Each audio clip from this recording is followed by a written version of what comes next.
Hey, it's Jesse Kage, and welcome back to another episode of Cage the Bay. And when I'm downtown St. Pete, a few things I need to do. I need to smoke a great cigar, I need to drink some great drinks with amazing service. And this is Central Cigars and Ruby's Elixir. This is Cage the Bay, helping you explore all the entertainment experiences that Tampa Bay has to offer. Join Jesse Kage and various celebrity guests as they navigate the diverse bars, events, and hotspots in Tampa Bay. This is Cage the Bay. This week's celebrity guest, Geri X. On location at Central Cigars and Ruby's Elixir. Bars right here, and oh, look at that, my buddy Vinny's here. Look at you.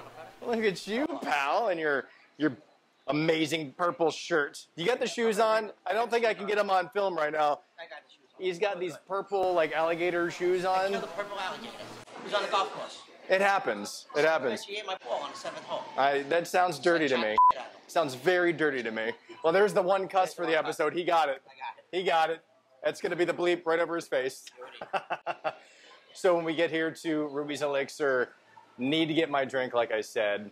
And they've got this really cool deal where you can create your old-fashioned, and which is actually a really cool concept, and I dig it, and I suggest you give it a try. I don't have to. I told you, this is someplace I come a lot. I got Amanda here. Amanda is one of my favorite bartenders in the entire universe. Amanda, for those who are not familiar with an old-fashioned, just kind of give me a quick rundown of exactly what's going to be in my drink. Yeah, so we start off with 1 sugar cube, a couple of dashes of Angostura bitters, whiskey of your choice. Oh. I like Basil Hayden bourbon. Oh, About 2 yeah. ounces. And then orange. All A right. little bit of filthy cherry juice. Filthy cherry juice. Filthy cherry juice. I just like to make Amanda work a little bit. Complex enough. And we'll get to Vinny. Vinny is a downtown St. Pete legend, and he would say in his own mind, it's not true. He is a downtown St. Pete legend. Amanda will have to agree with that. Yes. I mean, we don't blow his head up too big, but... I got enough portraits of me for that. yeah, well, that's true. You're actually on a building. I got a building too. You're on a building, right. I thought I was cool. No, I'm not on a building. All right, so we got a little bit of the orange rind on there. And that's one of those things, the zesting. See, as a guy who drinks a lot of beer, and I'll do like a Jameson and water type situation, I often forget about those cool little deals, like the zesting of the cup, you know? Sure. You know, and then you take that sip, you're like, oh! All right, let's go ahead and give this a go.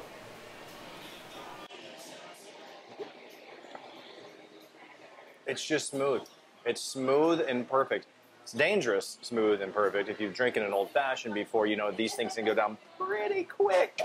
And Vin, I'm gonna go put this thing down quick. You put that down quick. Let's go outside. Come on, let's have a conversation. I like it. Vinny, tell us a little bit about Ruby's, and I know some history. I know that it was the Havana Club, right? Was it the... Well, that was Ruby's. Ruby's over Right. where we were. Right. Ruby's, Greg right? has had the place 20 years now. Greg and Dad. He bought the place 20 years ago. He had the lounge back there. Right. Up until about 6 or 7 years ago, he turned it into Ruby's. Right. He had big lounge. He had a coffee bar out there. You know, it was a nice place to sit and lounge. But, you know, with times when people coming in, want to get live music going out there, which turned out to be very beneficial for him. Oh, absolutely. You know, he packs the place every night. He's got some great bands going in all the time. I mean, it's a good time. Sure. You know, Friday night, Saturday night, place is packed. You know, standing room only. So it's fun. The actual cigar bar, though, over on this side, this goes back how long? 20 years. It's Greg's 20 had it. years, this Yeah. side. Okay, all right.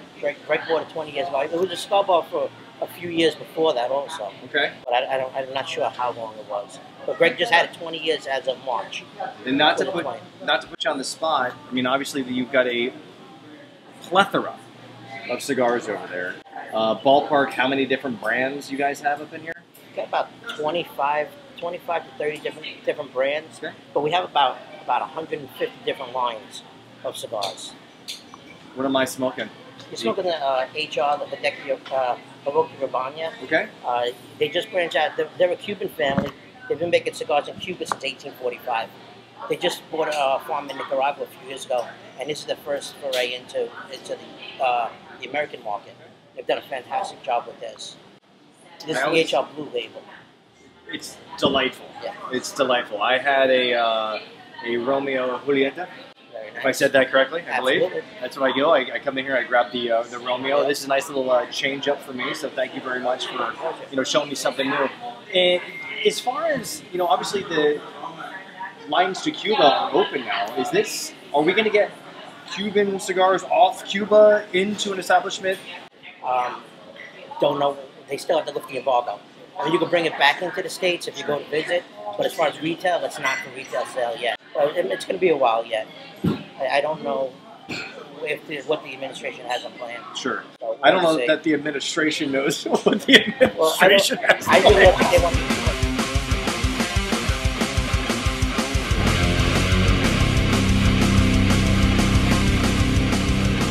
Geri X on Cage the Bay here at Ruby's Elixir. Geri, you've got a storied history in St. Pete. We're going to get to that in a second. But I want to fast forward to another interview that we had. The last interview Fast that we had. forward backwards, back into the future. So we're going there, and then back again, and then back and back. I was doing a podcast with my buddy Fisher. We're doing the FK podcast, and we had you on. We were filming at Janus.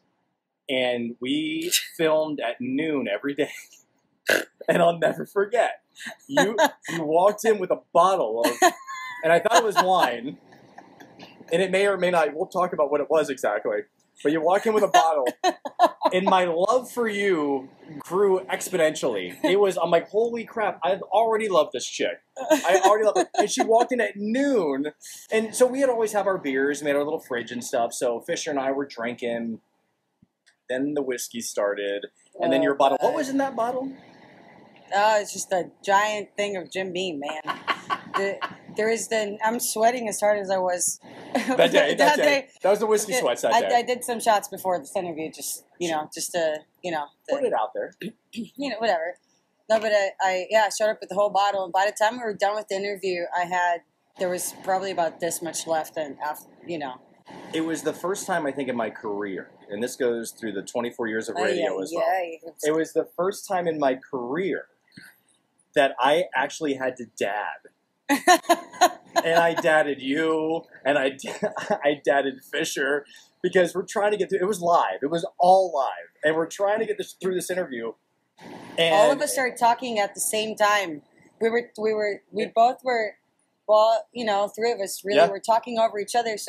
And I listened to it after that. I listened to it later, and you couldn't really.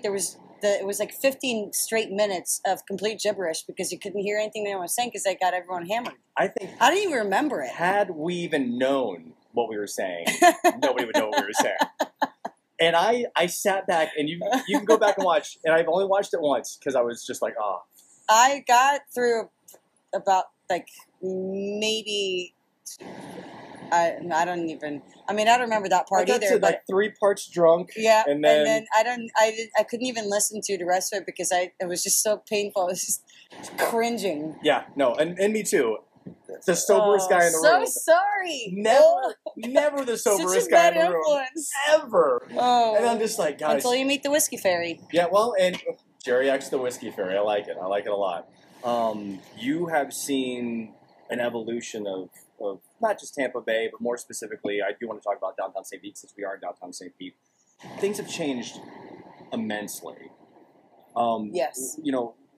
Kind of walk us through just where was the heart of music in St. Pete when you started playing here as to where it is now? Well, and is it that different? One of the biggest things for me, and then, through traveling a lot, I always raved about home. I always raved about here. And this is the only place on earth that I've ever lived in that the moment that I get on the bridge, traveling to the Howard Franklin, going over the bridge, it's the only place that has ever felt like home because I belong to a community. There's a sense of community. And nowhere else in the United States that I've ever been, and I've lived all over the U.S., have ever seen such camaraderie, not only between musicians, because we all know it's not a competition, we're just a big family, but between the venue owners and the bar owners and the local media and the local TV stations and newspapers and news racks. It is insane how supportive